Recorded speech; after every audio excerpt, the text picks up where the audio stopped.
So we're going to start this episode back the morning of the transport.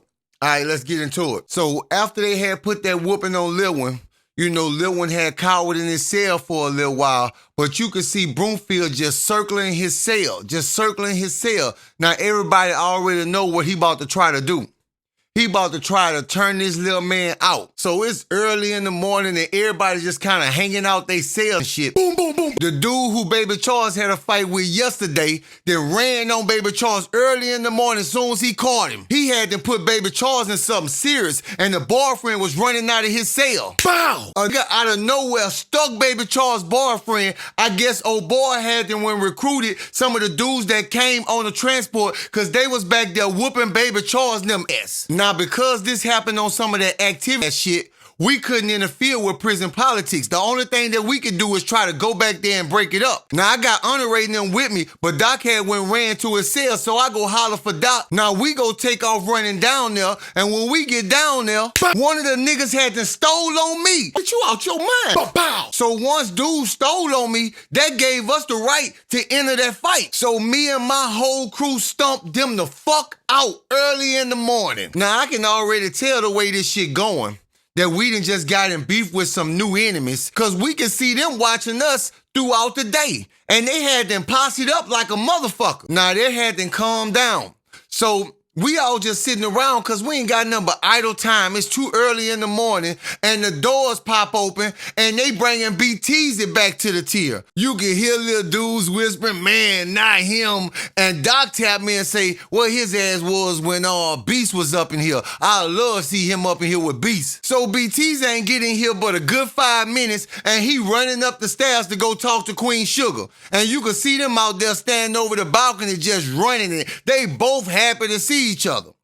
Now, even though BTs ain't part of the Queen team, you know they done did a lot of this activity together. So we end up deciding, man, let's play some cards this morning. Let's do something, take our mind off all the shit that's going on. So we get the cards and we start playing cards. And we see this new inmate named K. He goes up to Queen Sugar. Man, look, man, I need something to shake me back, man. You affront me something to get me back right. I'm going through withdrawals. Shit, when you gonna be able to pay me my money and shit? Man, my people gonna be able to hit my books by in the morning. So Queen Sugar pop him off, but he went up there when BTZ was still up there talking to Queen Sugar and did all this. Now I'm watching them two when he walks down the stairs with whatever he got. BTs and Queen Sugar just laugh. We gonna get that bitch. Yeah, we gonna get that hoe. That's to show you how ill the intent be inside of prison. Queen Sugar did that with the intent that this dude wasn't gonna never be able to pay him back. And at this point, Lil One ain't had no choice. Lil K ain't had no choice because Lil K was getting full of them bucks in another prison and got to this prison and started going through withdrawal. Now his body need that shit because he on that H bad. Now at this time, the majority of the inmates are out in the middle of the tier. I see two new inmates. They round this motherfucker running in different people's cells, stealing shit out of it. I'm sitting there watching them. Now these two dudes just got in this prison. They ain't got nothing. So what they doing is they done people come out they cells and they running up in there stealing shit. So I kind of take my mind off the shit and finish playing cards. So now at this point, we really into the card game. But you know, as time passed periodically, inmates gonna start going in and out they cells. So this one inmate named Nunu, he goes in his cell and he comes back out screaming and hollering, man, somebody done been in my motherfucking cell. Shit, somebody about to give me some answers. So Nunu get to going insane. He get to going at one of his cellmates. Him and his cellmate going backwards and forwards. So while they doing that, I look for the other two inmates that I know stole the shit. And I see them standing at the back by their cell, giggling and laughing at the shit that they responsible for. Bam, bam, bam. Bitch ain't stealing that. Bam, bam. Now Nunu and his cellmate hard up throwing blows. And these two dudes just sitting over there enjoying the festivities. They giggling and cracking themselves up because they feel like they done got away with the shit. But they don't know how prison work. It's only a matter of time before a nigga find out it's you. Now, like I said, prison is real ignorant. So these dudes never suspect that it's somebody else that then went in their cells and not their cellmates then went in there and stole something from them. Cause another dude come out of his cell. Oh, we on some stealing shit today, huh? And this dude go with his cellmate and they start to fight. And these two dudes getting off on this shit that nobody suspect them of going in their cell and stealing. And they got the whole prison going ham back to back. Noon, child. So we get the child and we getting our trays. Then all of a sudden you hear little dude say, "You ain't getting my food today." Lil one had to slap Fudo across the face with his tray because Fudo had been taking his plate. Now, Fudo been doing this to a lot of different inmates, so they had been moving Fudo around a lot. So he was in another tier at this time, and Lil one just cracked him straight across his face because he was tired of Fudo taking his food from him. Bitch, you gonna hit Fudo? Shit was leaking, but he was beating Lil one ass. So now here come the guards rushing in. I knew your mother. Now the guards had to spray the whole cafeteria again with mace. We all in there choking, and he over there beating Fudo and the other inmate ass. So the guards finally get them under control, zip tie their ass, take their ass out of there, and the next thing you hear from them, "Everybody bang your trays, chow over." So we ain't even get a fucking chance to eat good. Now we heading back to the motherfucking tier. So soon as we get back in the tier, they hadn't even locked the door good. Bang, boom, boom, bitch. Broomfield and them was stomping Lil one ass again. See, at this point, what they trying to do, they trying to beat Lil one out his ass. See, every time they catch him, they gonna beat him until he just cop out. Now, see, can't nobody just go rush in there and help him because Lil one came in here violating prison politics and went at their property. So if you go get involved with that, it's a possibility that the whole prison might get on your ass. Because now you sticking your nose in business that don't concern you. So at this point, we ain't even watching the fight. We dap each other down, all my dudes, and we all go walk to our cells. And we stay in our cells until we hear them say, "Rick Cole!" Now today, I got this strange ass feeling. It's this real nervous feeling like something gonna happen today. So I'm like, I don't know if I'm gonna even go outside. But soon as my mind say that, Doc and them, all the boys come to the cell like, "Come on, man, let's catch that ride, bro. We need to get the fuck out this tier." So I go against my better judgment and I get in that line. And we head out to the yard. So when we get out there, I'm noticing everybody huddled up to their little cliques and shit. Ain't nobody walking around all loose and shit. Everybody look tense as a motherfucker. So I'm tapping Doc. I'm telling him, "Man, something ain't right, bro. Let's go see if we can get one of these guards to run us back in that bitch." And Doc go on, "Man, you tripping, man, bro. I know shit been heated lately, bro, but ain't nothing really about to pop off." So we out there for a good 15 minutes, and all you see is the first dude take off. Bow! He steals on the inmate in a crowd of dudes that's standing by his whole clique. Now, when something like that happen, it ain't never a good sign. So now they whole cliques fighting. Boom, boom, boom. Two more different cliques fighting. Boom. People just stealing on people left and right. Now the guards starting to scramble and they busting the tear gas canisters out in the yard. And now you seeing the blades come out. Yeah, bitch. You seeing dudes getting cut all over the yard. Now the prison alarm's going off and now the guards done scrambled until they done got in full tactical gear and they rushing outside and all you hear is the gunshots. Boom! The guards coming out taking inmates out with the rubber bullets and the dudes still on the loudspeaker telling them they got so many seconds to drop their weapon and get face down on the ground. Now at this time, I had never been in nothing like this in an all-out prison brawl in the yard. So I'm kind of just running around, so I decided to go run closest by the door and I got on the ground and put my hands behind my back. Now at this point, I'm just kind of watching guards run through by inmates, slapping them with the butt of the rifle, hitting them in any kind of way they can get them. So it takes them about a full 45 minutes to an hour to get the prison yard back under control. And when they do that, you see the assistant warden and the warden come out while we still all lay face down on the ground. I want the whole prison locked down for a full month. Nobody moves. So they take every tier back to their cells and lock us down for a full month. Now at this point, people going crazy, losing their mind inside their cells.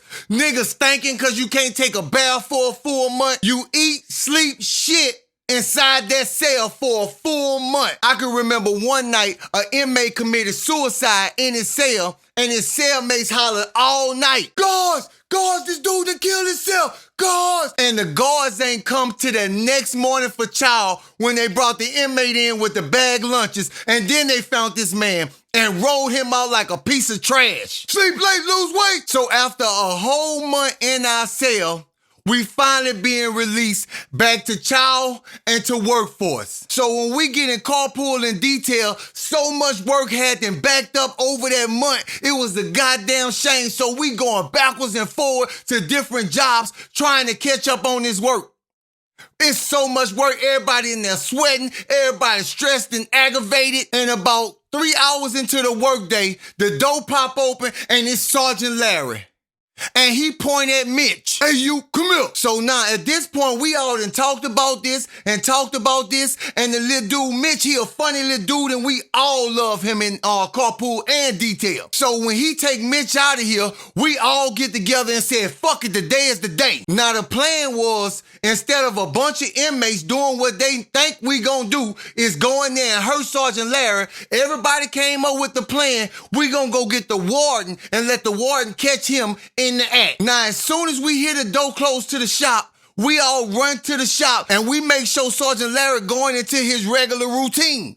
And we see that, and he do. So 5 of us strikes out and go straight to the warden's office. So we gets to the warden's office and we beating, and then the warden comes out. Why are all you inmates on the hall like this? Warden, Sergeant Larry been sexually assaulting all the inmates. He did a lot of them, and now he in the shop with another one. So we come to get you so you can catch him. That's just how this little dude ran into the warden. So now the warden following us back to the shop. So as we coming up on the shop, you can hear Sergeant Larry in there, and we telling the warden, just wait and listen at him. You gonna suck my dick? Now the warden done heard this shit with his own ears. Sergeant Larry, what the fuck are you doing? Now at this time, the warden used his handheld to radio for other guards. And he tell us to go back to carpool in detail. So he tell Mitch, I need a statement from you, so I need you to stay here. So about 25 minutes later, carpool pops back open, and it's the guard. Wrap it up, workday over. So as he taking us back to the tier, he explaining to us that the warden wanted the workday to end early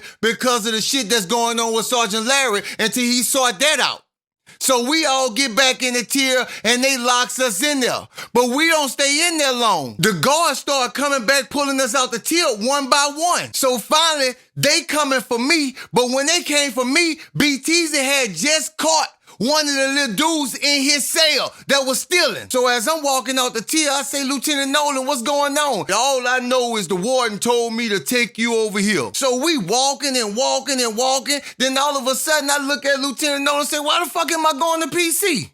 So I'm going to protective custody. But once I get up in there, I see Lako, Doc, Mitch, and the 5 dudes who ran with me to the warden. So we stay up in there for about an hour, and then the warden comes in, and he says, I need statements from you guys. So all you guys are witnesses, right? So he has us write out these statements. He collect the statements, and he say, all you guys are going to stay in these cells until morning, until y'all meet with the board. So all night, you hear chatter going backwards and forward. Shit, man, we meet with the board. We're going to tell the board everything. How the guards don't do their job, leave us in there all day by ourselves, how so many juggins done happen, and they talking about telling everything. So the next morning, the guards come in there and bring our chow in a bag. Chow! So everybody in the cell eating their chow, and they still discussing about, we about to meet with the board this morning. Shit, we about to let it rip. So finally, we see the guards come back up in here, and he got a pad in his hand. When you hear your number, line up. So everybody hearing their number, getting in line, and now we all in line, and we marching out of there. Now we walking to the side of the prison that when we first got here, we came in on. So when we get to the front, man, y'all never guess what the fuck was right there. A transport bus. To protect Sergeant Larry, these motherfuckers shipping us to another fucking prison. So when we make it all the way up there, it got about 6, 7 guards start shackling us down. And the little dudes terrified. They like, Sarge, what's going on? What's going on? I'm just following orders, son. And my orders is to shackle you down and put you on this bus. And I'm gonna shackle you down and put you on this bus. And that's all I can tell you right now. So indeed, they shackled us down and put us on that bus, and now we all strapped in, and the bus pulls the fuck off. Now, as we riding, the little dudes on there, man, where y'all think we going, bro?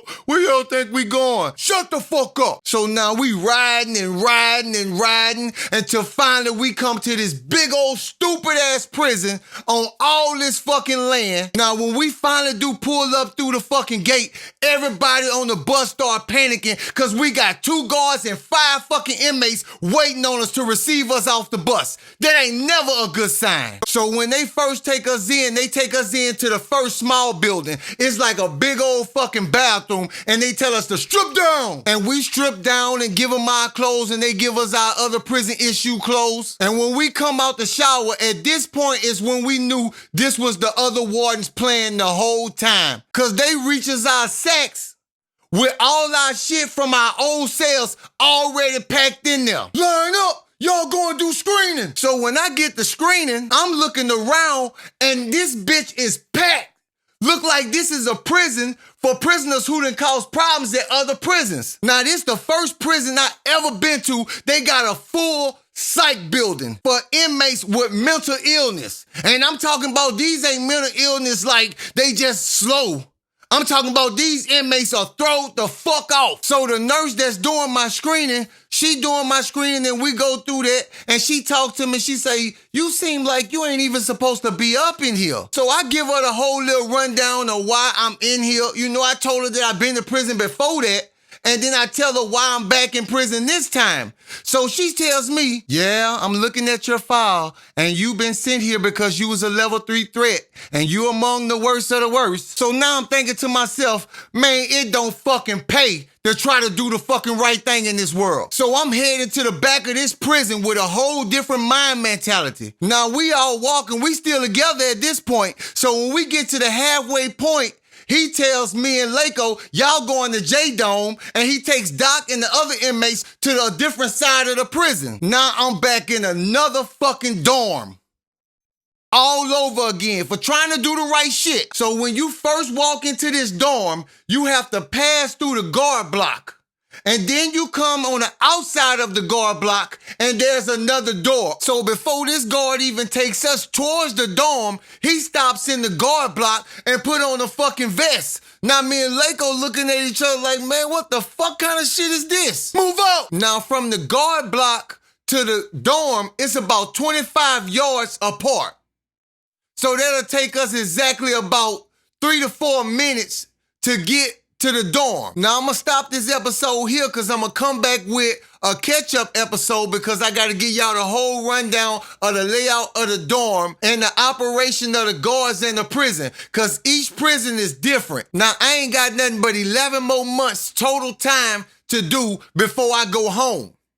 So now we've been transferred to this prison with my last 11 months having to learn a whole new setup.